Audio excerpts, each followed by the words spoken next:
What's up mga ka-exercise? This is Papa Sep TV and for today's video, ang pag-uusapan natin is kung paano ba mag-bank transfer or mag-fund transfer from GoTime Bank to Kumo, no? Si Kumo yung SWES Rural Bank, no? So yan ang pag-uusapan natin. Pero bago ang lahat, intro muna tayo para mukhang pro.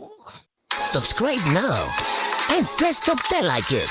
Never miss an update.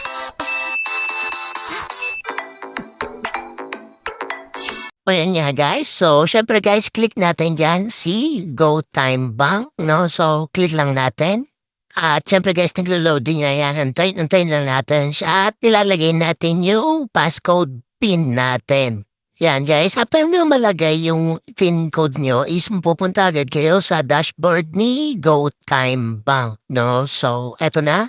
So, X nyo lang to guys, no?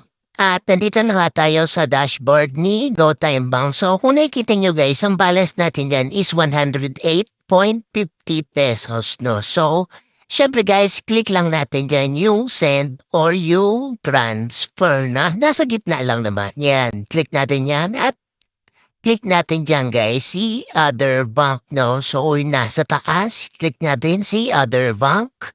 At na-click na natin guys, no? So, maraming bangko dyan, no? So, free lang naman ang transfer fee kay InstaPay, no? So, swipe lang natin siya pataas para makita natin si SWES Bank, no? Or si Kumo, no? Na application natin. Or si SWES Bank Rural Bank, no? So, click lang natin si SWES Rural Bank. After nyo mag-click guys, is ilalagay naman natin yung amount, no? So, ang ilalagay ko amount is 20 pesos lang. Kasi tutorial lang naman to guys, no? So, kung hindi nyo mahanap yung Kumo is, search nyo lang is SWES Rural Bank, no? So, nabubulo na tuloy ako. So, kapag nalagay nyo na yung amount is, click next nyo lang, no? After nyan guys, is ilalagay nyo naman dito yung account number.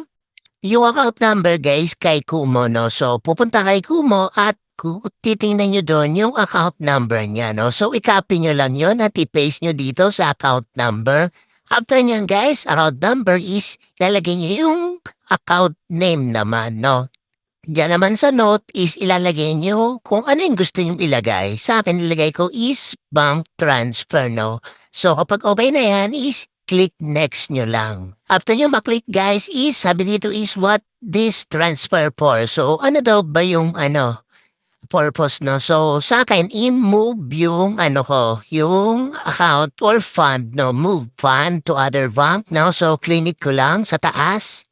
After nyan guys is, eto na nga, i-review na yung information nyo kung tama ba or may mali or may kulang, no? So, kung tama naman yung information nyo guys is, click next nyo lang, no? So, at maglalagay nga tayo dito ng passcode or PIN code ulit, no? So, yan talaga is kay GoTime Bank. No, kapag nito-transfer ka is kailangan mo maglagay ng PIN code or passcode. No, sa iba kasi guys, ang hindi na nagkailangan niya, no? So, ang kailangan na lang ng other bank, katulad kay GCash and PayMaya, ang kailangan nila is OTP PIN, no? Dito kay GoTime Bank is kailangan mo ng passcode or PIN code, no? At nailagay na nga natin yung PIN code natin, no? So, nakalagay dito is processing na yung natin, pag-transact, no? So, antayin na lang natin mag-successful. So, successful na nga yung pag-transfer natin, guys, no? So, nakalagay dyan, transfer 20 pesos, no? So, at nag-text na din dyan si Kumo app, no? Na naka-receive na nga tayo ng 20 pesos galing kay GoTime Bank, no? So, syempre guys, back ulit natin at pupunta tayo sa dashboard ulit ni Kumo app. At nandito na nga tayo sa dashboard ni Kumo app, no? So, nakikita nyo guys, is nabawasan na tayo ng 20 pesos, no? So, ang balance na lang natin is 88.50 pesos kay Kumo. At titingnan natin dito yung text message guys ni Kumo. Is nag-transfer na nga yung 20 pesos, no? So, nakalagay din dyan yung account number at nakalagay din yung reference number dyan. At syempre guys, walang charge yan, no? So, Free siya, walang charge, walang fees, no? At pupunta naman tayo sa dashboard ni Kumu App, no? Kung nakikita niyo dyan, guys, activities ni, Kumu App, is nakareceive niya daw tayo ng 20 pesos galing kay GoTime Bank, no? So, ganyan na kadali, no, guys? Kung di niyo makita si Kumu, kung tinype niyo si Kumu doon sa, sa search bar ni GoTime Bank, is search niyo is SWES Rural Bank, no? Sa kasi isa lang din naman kasi yan, no? So, click lang natin tong 20 pesos na na-receive natin kay GoTime Bank.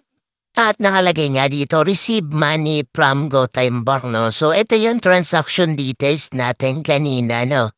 So, nakikita niyo naman nandiyan yung account number, amount, account name, reference number, no? So, nakalagay din dyan yung channel, yung InstaPay, no? Na 0 piso, wala tayong, fees or charge na binayaran, no? So, kung 20 ang pinadala nyo is 20 din yung darating, no? At 20 din lang din yung may babawas sa account nyo, no? So, yun lang guys. At kung nag-wish itong video na to, please don't forget to like, share, and subscribe. Thank you and God bless.